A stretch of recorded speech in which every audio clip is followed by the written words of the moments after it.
Hi, I just want to share a beautiful story. I would like to share my oldest diecast collection in my possession. And your guess is right. This. This is the 1995 Ferrari F50 from the Shell Collection series. In 1995, Ferrari released the Ferrari Collection series from a gasoline station promo. It's the Shell in 1995. I was then so young that I do not give much importance of this collection before. When I was a kid, my dad bought me one of this exact replica here.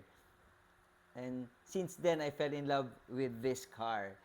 Uh, in 1995 or in the 90s, the Ferrari F50 was considered one of the supercar. So when I have this in my possession, this is one of my favorite car. And today, I am sharing you my oldest 1 by 16 scale Ferrari F15 diecast. It's all metal.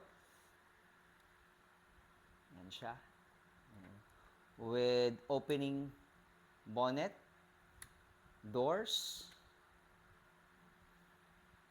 and you can also see the engine behind.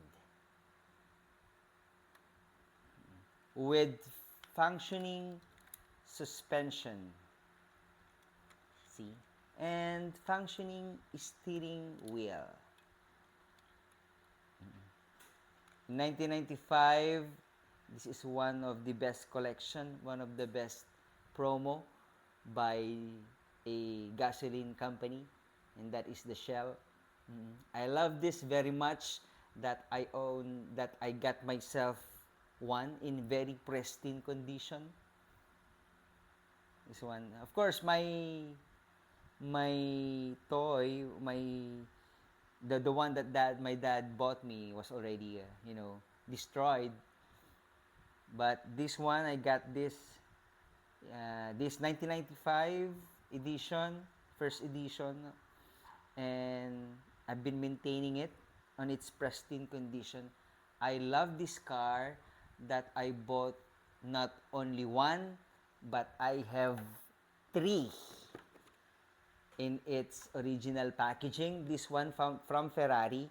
And by the way, this particular model was produced by Maisto, an Italian company as well. Italian toy company. And this one still in its original box is not necessarily sealed because I open it to put some anti moisture inside, but still in its original condition, in its original place, with with its protective film inside in its original. And this one from the Shell collection itself, still in its original box, not yet open, still in its original condition, same model as this one. So this is my favorite, this is my story. This is the Ferrari F50, one of my oldest collection from 1995 and exactly 30 years old now. Ferrari F50, one of the best supercar, one of the most beautiful, one of the sexiest supercar, one of the sexiest Ferrari I've ever seen.